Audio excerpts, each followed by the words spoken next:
The operational concept was to lower the recovery vehicle through the moon pool to the seabed, attach it to the target wreckage, lift the wreckage upward through the water column, receive it inside the ship through the moon pool with the ocean doors open, close the doors, and conduct the intelligence exploitation in the secure and covered environment of the ship's internal bay, invisible to any Soviet surface vessel that might be observing from nearby. The recovery vehicle itself, designated Clementine in the classified project documentation, was an engineering achievement in its own right. It weighed approximately 2,000 tons in air. It was equipped with closed-circuit television cameras, high-intensity lighting, sonar arrays, and most critically, a set of massive, hydraulically actuated steel capture arms designed to wrap around the pressure hull of the target submarine section and hold it during the 5-kilometre ascent through the water column. The arms were the most critical and most uncertain component of the entire system. The structural condition of K-129 after 6 years on the seabed was unknown. Its hull had suffered catastrophic failure at the time of sinking, and the implosion forces involved had deformed and fractured the steel in ways that could not be predicted from the surface. Whether Clementine's arms could achieve a sufficiently secure grip on structurally compromised steel, and whether that grip could be maintained through the dynamic loading of a 5-kilometre lift, was a question that could only be answered by attempting the operation. In the summer of 1974, the Hughes Glomar Explorer sailed into the North Pacific under its mining expedition cover and arrived at the SOSUS-derived coordinate. The crew initiated the process of lowering the pipe string and the capture vehicle.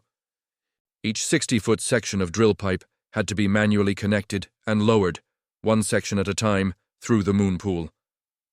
The process of reaching the seabed required nearly a week of continuous operation by the rotating pipe-handling crews. And throughout this period, the ship was not alone.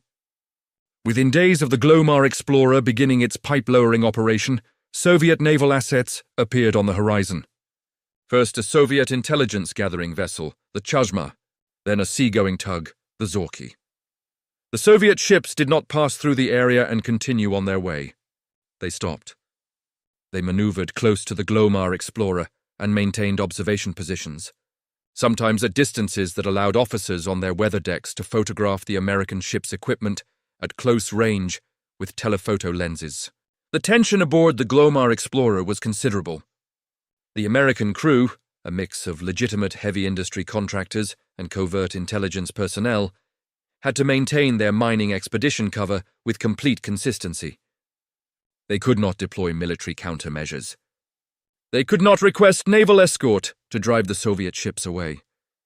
They had to stand on the deck of a ship that was secretly attempting to steal a Soviet nuclear submarine from 5 kilometers below the surface and watch as Soviet intelligence officers studied them through binoculars. Below the surface, Clementine reached the seabed.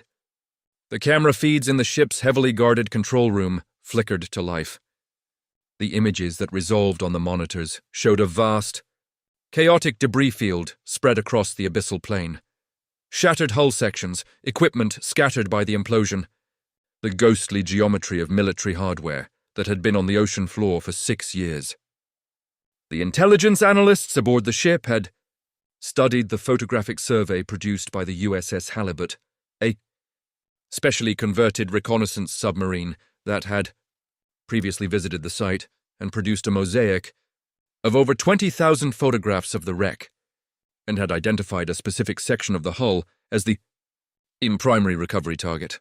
This was the forward section of the submarine, which contained the missile launch tubes, the cryptographic equipment, and was assessed as the most valuable intelligence prize available from the wreck.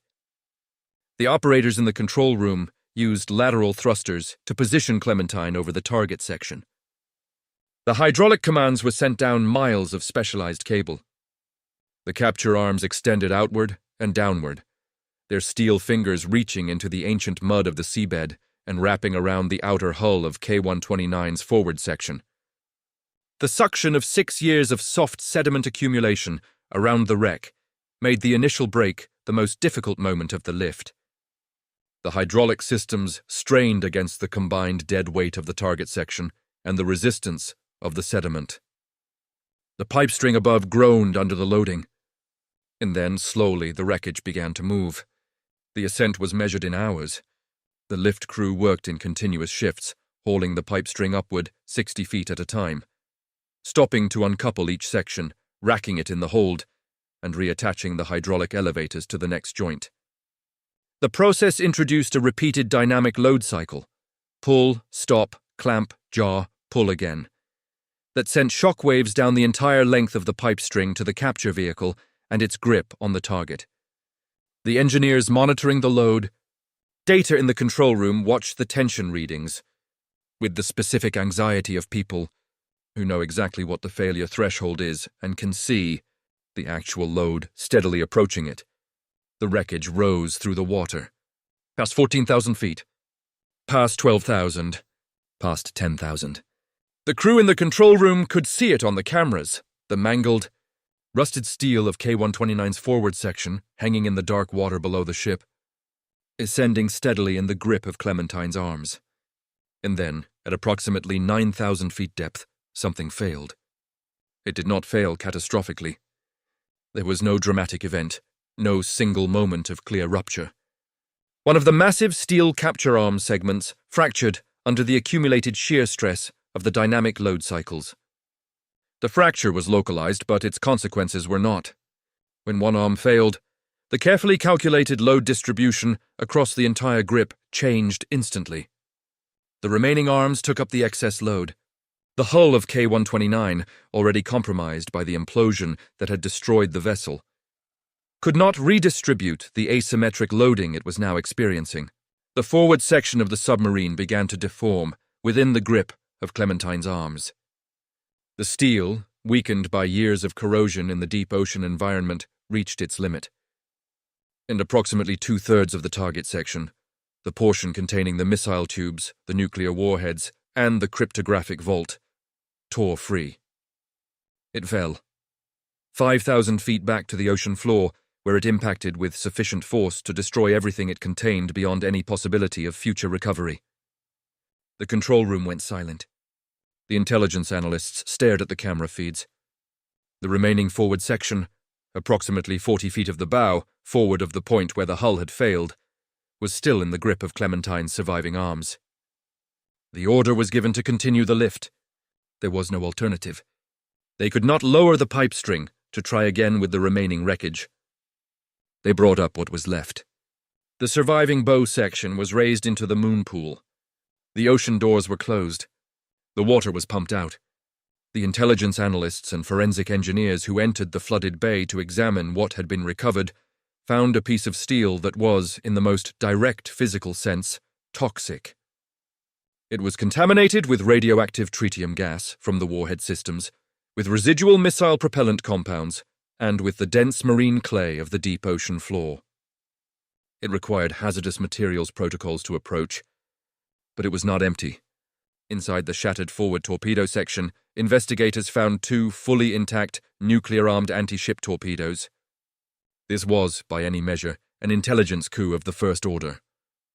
American weapons engineers had never had physical access to Soviet nuclear physics packages of this generation.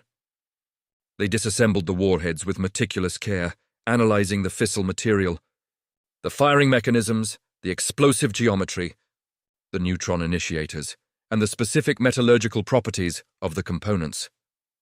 The knowledge extracted from those two torpedo warheads advanced American understanding of Soviet nuclear weapons design by a degree that the CIA's technical intelligence assessments rated as equivalent to several years of the best indirect intelligence production.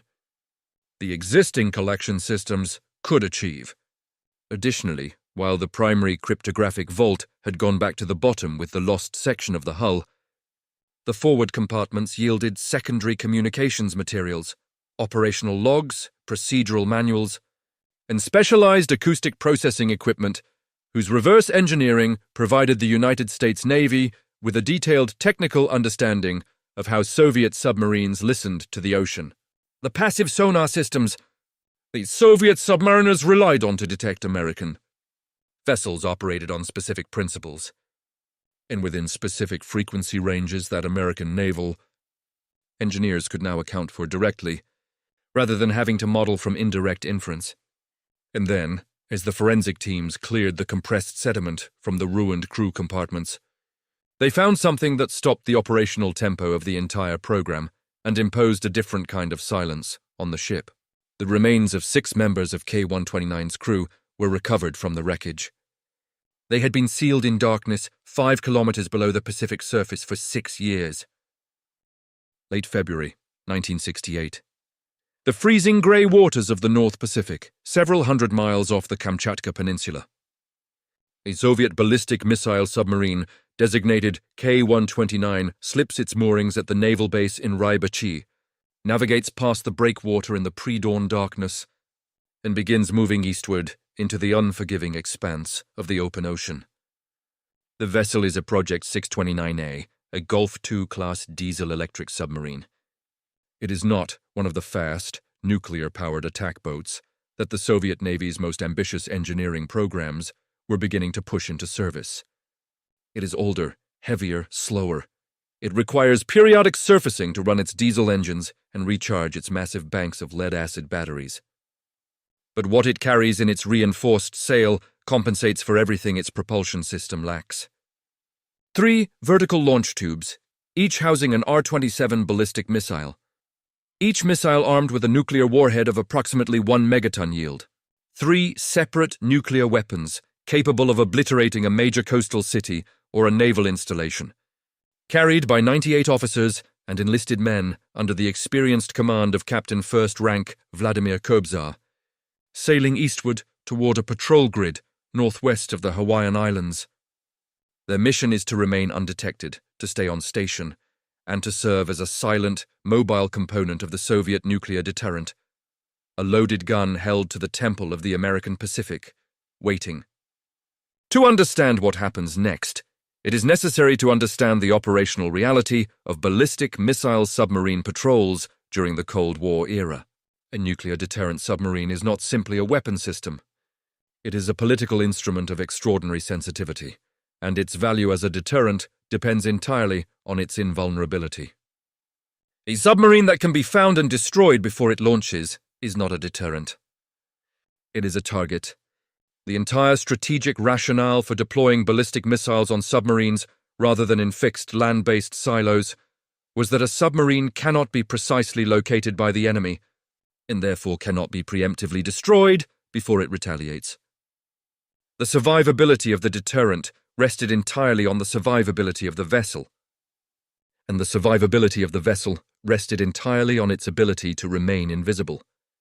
And K-129 was very good at being invisible. It operated under strict emissions control. Its radio transmissions were compressed into brief, encrypted bursts fired at pre-scheduled intervals through a narrow antenna mast raised momentarily above the surface. Between scheduled transmission windows, the boat maintained complete radio silence. It left no persistent electromagnetic signature that could be tracked. It generated no acoustic anomaly that would give away its position to hostile surface or subsurface assets. By the operational standards of its era, it was as close to a ghost as a 98-man steel cylinder could be. The scheduled transmission window for K-129 arrived. In the communications bunkers of the Soviet Pacific Fleet headquarters in Vladivostok, radio operators waited on the designated frequency, recorders running, the narrow band open and monitored. Nothing arrived. Not a single burst of compressed traffic. Not a handshake signal. Not even the carrier wave that would indicate the boat had raised its antenna mast and experienced a technical failure that prevented transmission.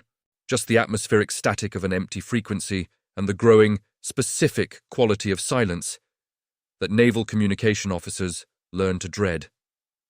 The kind of silence that has a shape to it. The secondary window opened.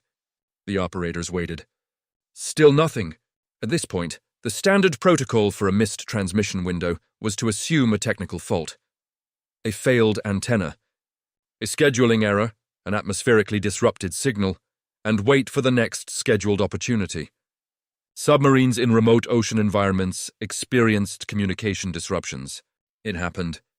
The initial response was calibrated patience, not alarm.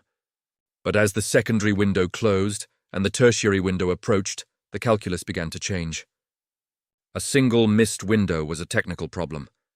2 missed windows in succession was a concern. And when the tertiary window came and went in the same silence as the others, the calibration shifted from concern to something considerably more serious. The Soviet Pacific Fleet Command had lost contact with a ballistic missile submarine carrying 3 live nuclear weapons somewhere in the North Pacific. In the operational vocabulary of the Cold War naval establishment, this was not a problem.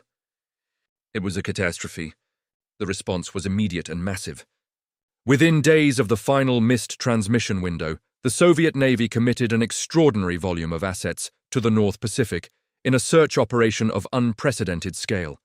Dozens of surface vessels, destroyers, frigates, fleet oilers, submarine rescue ships, put to sea from ports across the Soviet Pacific coast and steamed toward the patrol grid at maximum sustained speed. Overhead, the sky above the search area filled with Tupolev Tu-95 Bear bombers, the massive 4-engine maritime patrol aircraft that were the backbone of Soviet long-range naval aviation. These aircraft flew exhausting grid patterns across thousands of square miles of ocean, burning enormous quantities of aviation fuel, dropping sonar buoys into the grey water below and sweeping the surface visually for anything. Oil slicks, debris, the reflection of something metallic, the faint signal of an emergency beacon. The search area was staggering. The North Pacific in late winter and early spring is not a forgiving environment. It is characterized by brutal weather systems, sustained winds, swells that can reach 8 to 10 meters in height, and an ocean floor that descends rapidly from the continental shelves into deep trenches. The Soviet search forces were working from an estimated patrol route, a set of navigational lines drawn on charts by fleet planning staff, representing their best assessment of where K-129 would have been at the time it disappeared. There was no other starting point. The submarine had generated no distress signal, no position fix, no final transmission of any kind before it vanished. The planners were, in the most literal operational sense, searching in the dark. For weeks, the surface ships dragged acoustic arrays through the water. The maritime patrol aircraft swept the empty horizon. Sonar buoys were deployed in hundreds of locations across the search grid, and the effort produced nothing. Not a fragment of debris, not a trace of diesel or hydraulic fuel, not a single piece of floating cork insulation, which submarine hulls use extensively and which would have been distributed across a wide area by surface currents if the vessel had suffered a catastrophic structural failure. The ocean gave back nothing. Eventually, the mathematics of operational reality began to override the imperative of continued searching. Ships were burning fuel. Aircraft needed maintenance. Personnel were exhausted. The weather was relentless. And with each passing day without a positive contact, the probability that any survivors, if survivors even existed, were still alive on the surface continued to fall. After several weeks of sustained, comprehensive, and increasingly desperate effort, the Soviet Pacific Fleet Command made the decision that naval commanders have been forced to make throughout the history of seafaring.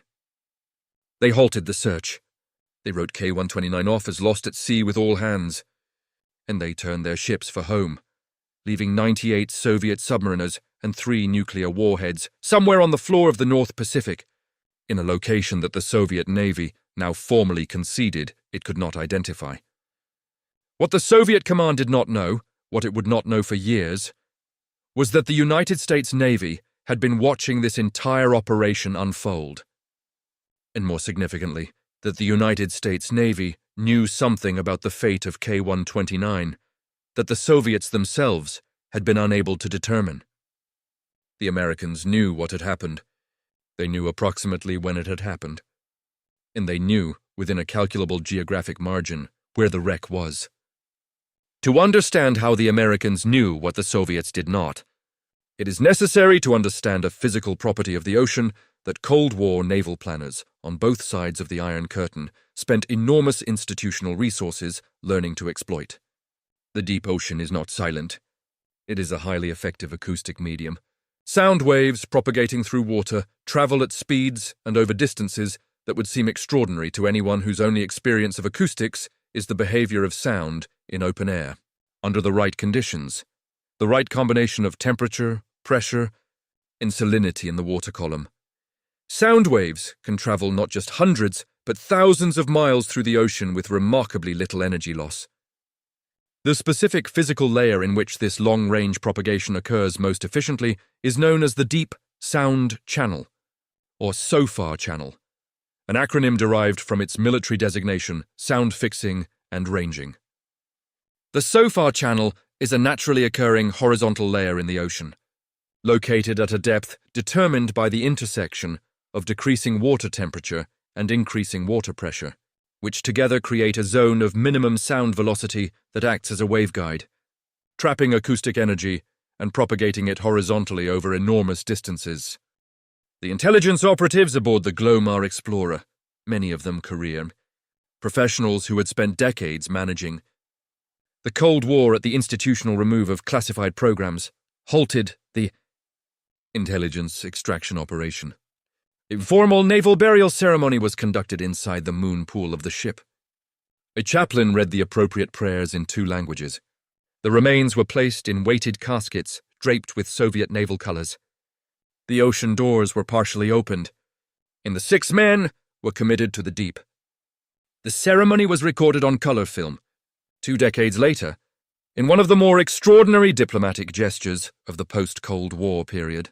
The director of Central Intelligence traveled to Moscow and personally delivered that film reel to the Russian government, providing the families of those 6 sailors with the only visual record of where and how their fathers and husbands had been laid to rest.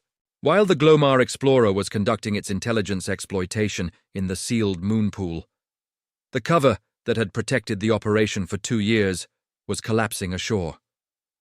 The operational security of Project Azorian had rested on the Howard Hughes corporate umbrella. But months before the recovery attempt, a burglary at a Summa Corporation office in Los Angeles had produced a set of internal documents that included references to a classified maritime contract.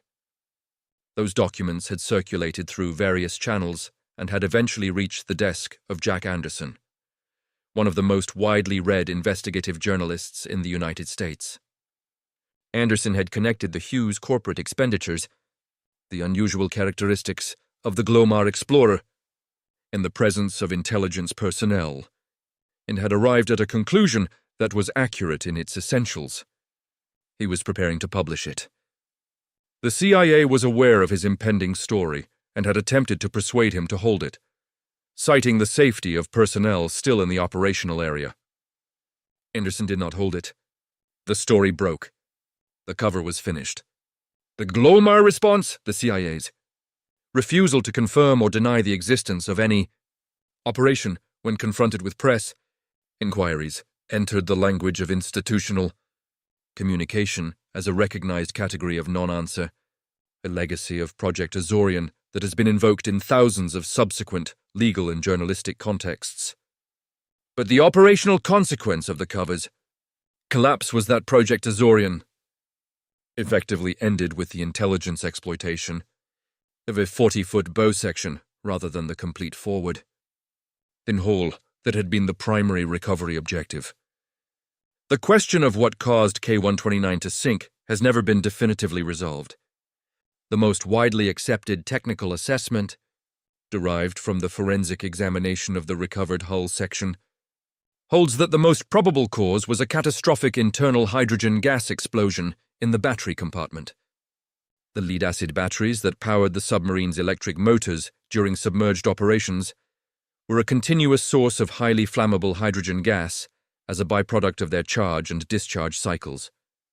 Soviet submarines of this era were equipped with ventilation systems designed to prevent dangerous accumulation of hydrogen in the battery spaces, but a failure of even a single ventilation component, combined with a sufficiently energetic electrical spark from the high-voltage systems in proximity, could produce a detonation of sufficient violence to breach the pressure hull and initiate the catastrophic flooding that would drive the vessel below its crush depth and produce the dual implosion events that the SOSUS hydrophones recorded on March 11, 1968. A competing theory advanced primarily from within the Russian naval establishment in the years following the Cold War, holds that K-129 was struck by an American attack submarine in a trailing incident that went catastrophically wrong. Cold War submarine tactics regularly involved American fast attack boats following Soviet submarines at close range in their acoustic blind spots. And the Russians point to the fact that the USS Swordfish arrived at Yokosuka Naval Shipyard in Japan shortly after the K-129 disappearance with damage to her sail that required emergency classified repairs. The American position has consistently been that the Swordfish's damage was unrelated to K-129, and that the acoustic record, specifically the absence of any collision signature in the SOSUS data from the relevant date, is incompatible with a collision scenario.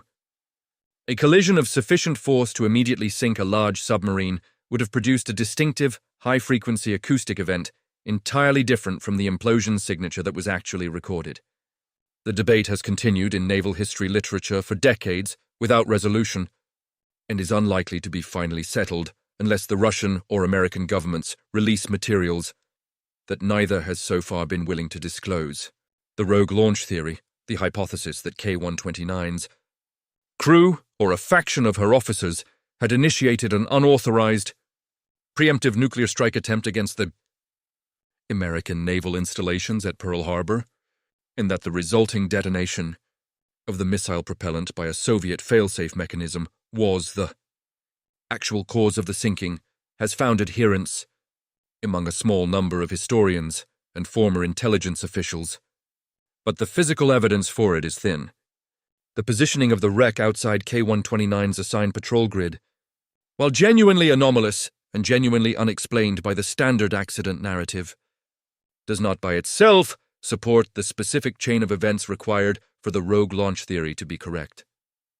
It is more consistent with a navigational decision by the submarine's command, whether routine, emergency-related, or otherwise, that will remain unexplained because the command that made it did not survive to account for it.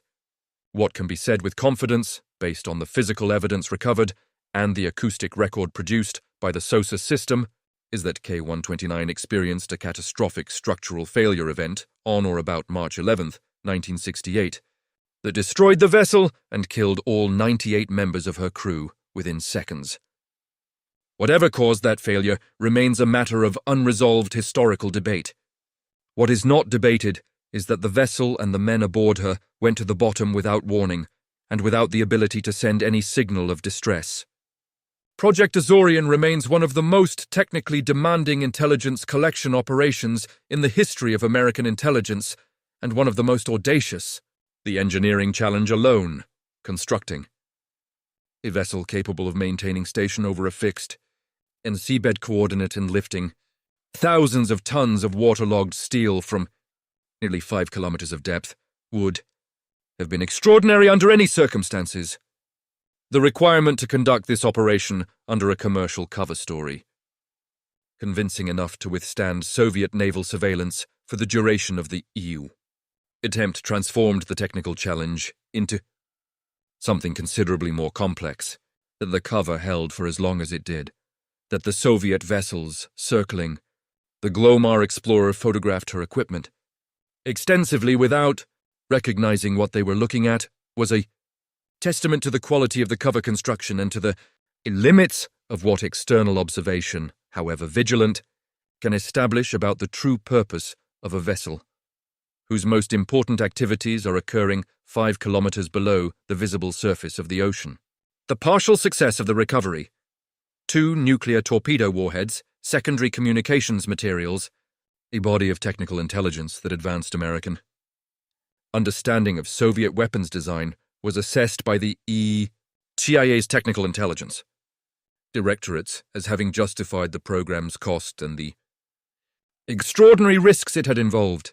Whether the complete recovery of the primary objective section, including the R-27 missiles and the cryptographic vault, would have produced intelligence returns sufficient to have altered the course of the Cold War's final decade, is a question that cannot be answered because the complete recovery did not occur.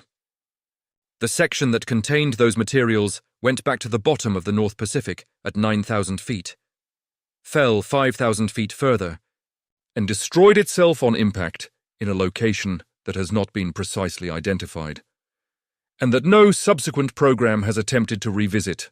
K-129 remains on the floor of the North Pacific.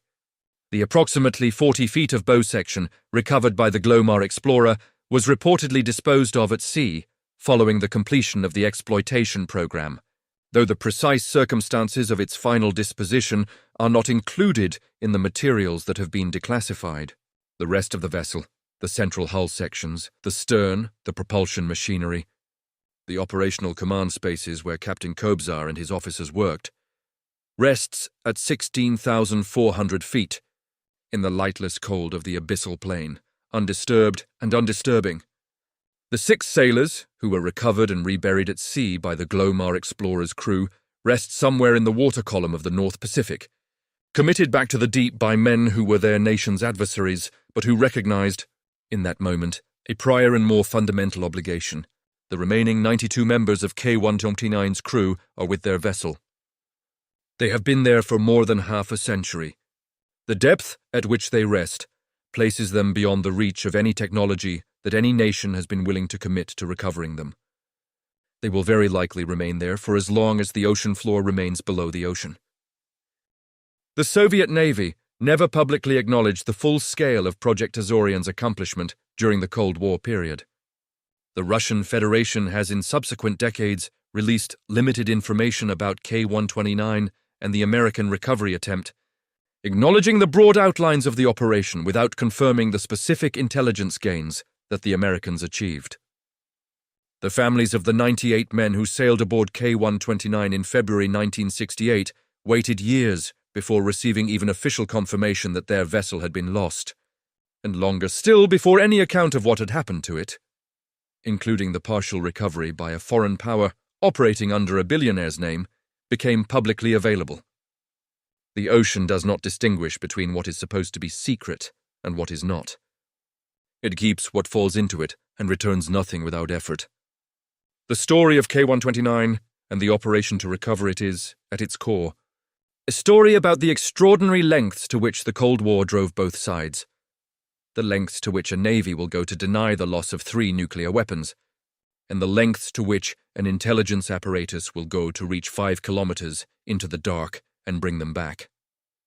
The Howard Hughes cover story deserves its own specific examination, because it represents something genuinely unusual in the history of intelligence operations, my commercial deception of sufficient scale and internal coherence that it successfully absorbed the scrutiny of the Soviet naval intelligence apparatus for the duration of the most sensitive phase of the operation. The choice of Howard Hughes as the public face of the program was not arbitrary. By the early 1970s, Hughes had become one of the most discussed and least understood figures in American commercial life. His reclusive personal habits, his management of vast corporate empires through layers of intermediaries, his willingness to pursue technically unconventional commercial ventures regardless of their economic logic, and his established interest in aviation and aerospace technology all combined to create a public persona for whom essentially any project, however unusual, was at least superficially plausible. A company associated with Howard Hughes announcing plans to develop deep-ocean manganese nodule extraction technology was strange. But strange was Hughes's established institutional identity. Strange was, in the context of Hughes's public reputation, unremarkable. The manganese nodule cover was particularly effective because it was built on a genuine commercial idea. Manganese nodules, polymetallic concretions that form naturally on the deep ocean floor and contain commercially significant concentrations of manganese, copper, nickel, and cobalt, were a subject of legitimate commercial and scientific interest in the early 1970s. Several major mining corporations had commissioned technical studies on the feasibility of nodule extraction from deep water environments. The engineering challenges were substantial, but not obviously insurmountable. A ship specifically designed for deep ocean extraction operations, with the kind of heavy pipe string handling systems and seabed connection capability that the Glomar Explorer possessed, was exactly the kind of vessel that a serious manganese nodule program would require. Soviet technical analysts examining the Glomar explorer's design and equipment from the decks of the Chajma and the Zorki had no reason, given the available intelligence, picture of American commercial deep ocean interest, to conclude that they were looking at anything other than what it claimed to be. The failure of the cover came not from a technical intelligence failure, but from the oldest vulnerability in large-scale covert operations, human unpredictability and physical document security. The theft of Summa Corporation documents in a Los Angeles burglary was a random criminal event that had nothing to do with Soviet intelligence activity. The thieves were not agents. They were opportunists who broke into a corporate office looking for cash and found instead a set of internal documents that they eventually recognized, or were advised, had unusual value. The path from that burglary to Jack Anderson's desk was circuitous and took time, but it was ultimately irreversible. Once the documents were in circulation in the Los Angeles criminal underground, the CIA had no mechanism for retrieving them. The cover's vulnerability was not its logical structure, but its physical insecurity. The same documents that gave the program its plausible commercial face also provided anyone who read them carefully with enough anomalous detail to begin asking dangerous questions.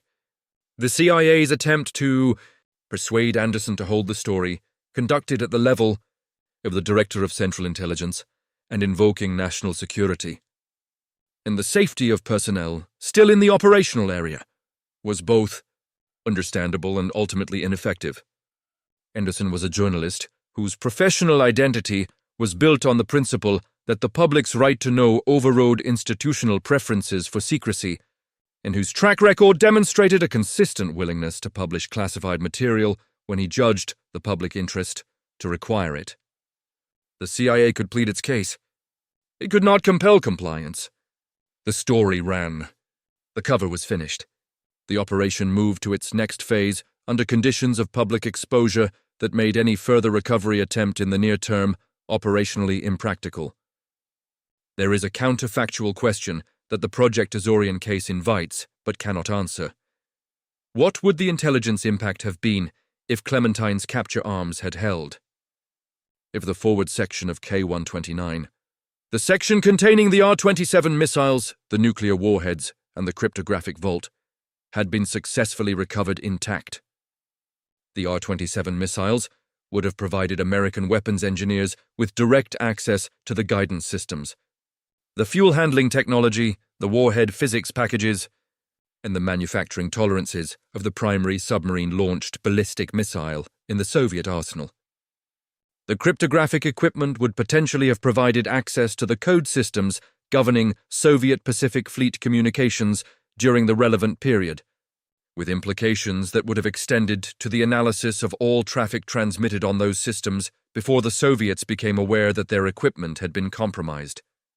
The operational impact of a fully successful Project Azorian is, in the judgment of most intelligence historians who have studied the available declassified record, difficult to overstate.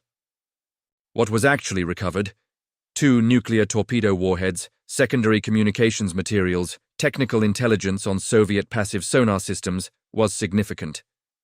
By the metrics of Cold War technical intelligence collection, it represented a substantial return on an investment that had cost several $100 million and several years of sustained effort by an extraordinary concentration of engineering and intelligence talent. But it was not the primary target.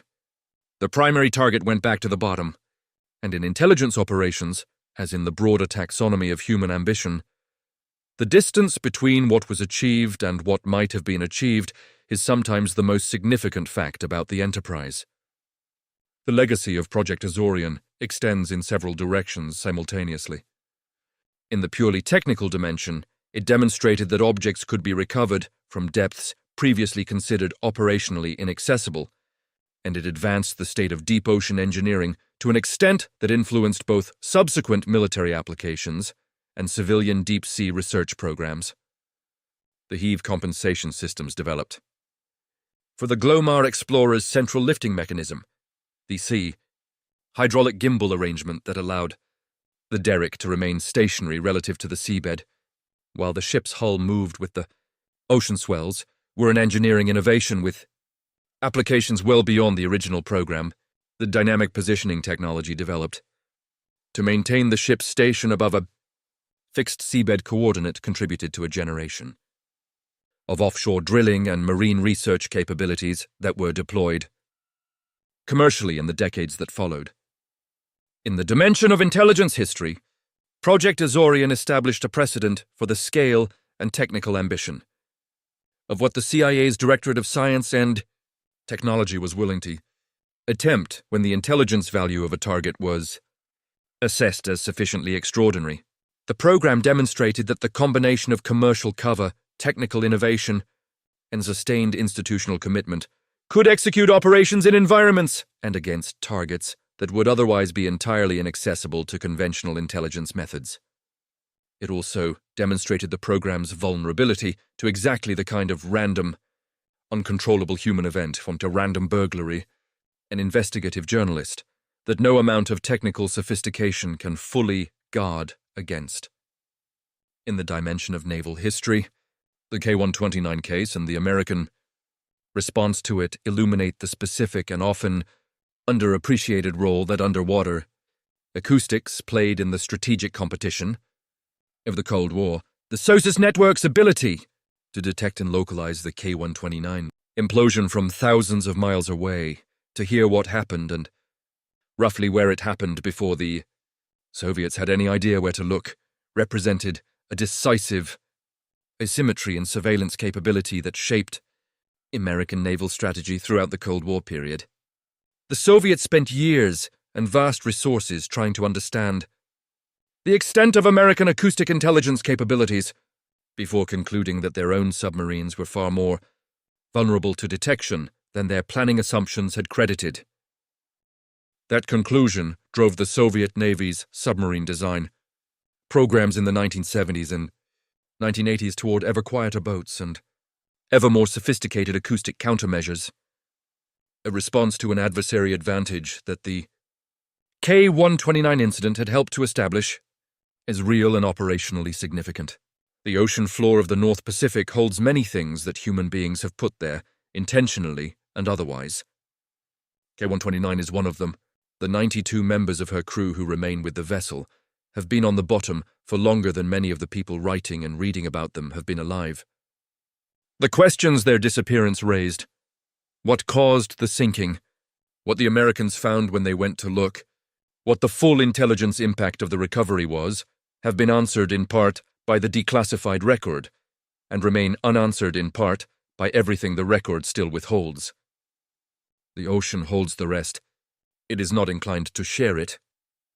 The Glomar Explorer itself had a long and complicated afterlife. Following the conclusion of Project Azorian and the collapse of the cover story, the vessel was too specialized and too publicly identified to be easily redeployed in another covert context. It was eventually transferred to the Global Marine Development Company and later leased to a commercial operator for use in legitimate deep-sea drilling operations, a return to the cover story's nominal commercial purpose that was more than a little ironic, given the real purpose for which the ship had been designed and built. The vessel changed hands several times over the subsequent decades, its original classified mission gradually becoming one of the more openly discussed secrets in the history of American intelligence as the declassification process advanced and former participants published their accounts. The Glomar Explorer was eventually scrapped in 2015 in a Chinese shipbreaking yard, its extraordinary hull reduced to raw steel that presumably found its way into commercial products, whose manufacturers had no idea of the vessel's history. The Halibut, the reconnaissance submarine that had first located and photographed the K-129 wreck in 1968 using the deep tow camera sled her crew called the Fish, also had a classified afterlife in the Deep Ocean Intelligence Collection mission, before eventually being decommissioned and scrapped. The Fish itself, the 2-ton camera sled that had taken over 20,000 photographs of the K-129 wreck from a depth of nearly 16,000 feet on a 5-mile cable, represented, at the time of its deployment, the most capable deep ocean photographic survey system ever built. The images it produced were, by the account of the analysts who examined them, of sufficient resolution to allow the detailed mapping of specific components of the wreck and the identification of specific intelligence objectives within the debris field. Without those images, Project Azorian could not have been planned with the specificity that the recovery attempt required. The halibut's contribution to the intelligence value of Project Azorian was, by that measure, foundational. The families of the 98 men who died with K-129 in March 1968 waited 2 years for official Soviet confirmation that the vessel had been lost. The Soviet Navy's public acknowledgement of the submarine's loss was minimal and uninformative. A brief official statement that provided no detail about the circumstances of the sinking, the location of the wreck, or the fate of the crew. For most of the families, the practical reality was that their fathers, husbands, and sons had simply not come home one spring, and no one in authority was prepared to tell them anything meaningful about why. The full history of what happened to K-129, including the American recovery attempt and its partial success, did not become publicly available to those families in any comprehensive form until decades after the event, and for many of them only through the journalism and historical scholarship that the gradual declassification of Project Azorian eventually made possible. The film record of the burial at sea, conducted inside the moon pool of the Hughes Glomar, explorer by American intelligence officers and crew, members for 6 Soviet sailors they had never met and whose country they were in fundamental strategic competition with, is one of the stranger artifacts of the Cold War. That ceremony existed. It was conducted with the formality and solemnity that the naval tradition demands for committal at sea, regardless of the nationality of the deceased. The men who performed it were doing something that existed entirely outside the operational brief of the program they were part of, motivated by the same professional culture that dictates that the sea takes no sides, and that sailors owe something to other sailors even when everything else divides them. The director of Central Intelligence, who eventually delivered that film reel to Moscow, was doing something similar, acknowledging, across the decades that had passed and the political transformations that had occurred, that the obligation to the dead is not cancelled by the politics of the living. That gesture, and the film that prompted it, says something specific about the nature of the Cold War that the technical and operational histories of its intelligence programs sometimes obscure. The Cold War was conducted by institutional actors, navies, intelligence agencies, defense ministries, planning staffs, whose interactions with each other were characterized by systematic deception, strategic manipulation, and the constant management of catastrophic risk. But the people who served those institutions were human beings, operating under the same fundamental conditions of mortality and obligation that apply to human beings in every context. The 92 crew members of K-129 who remain on the ocean floor, and the 6 who were buried at sea by their adversaries, are not intelligence artifacts. They are people who went to sea in the service of their country and did not come back. The institution that sent them could not find them. The institution that found them could not fully recover them. The ocean kept what fell to it, as it always has. And the Cold War, for all its institutional complexity and strategic abstraction, came down in that place and at that depth to what it always came down to when it was most concrete. Human beings in steel vessels, in cold, dark water, a very long way from home.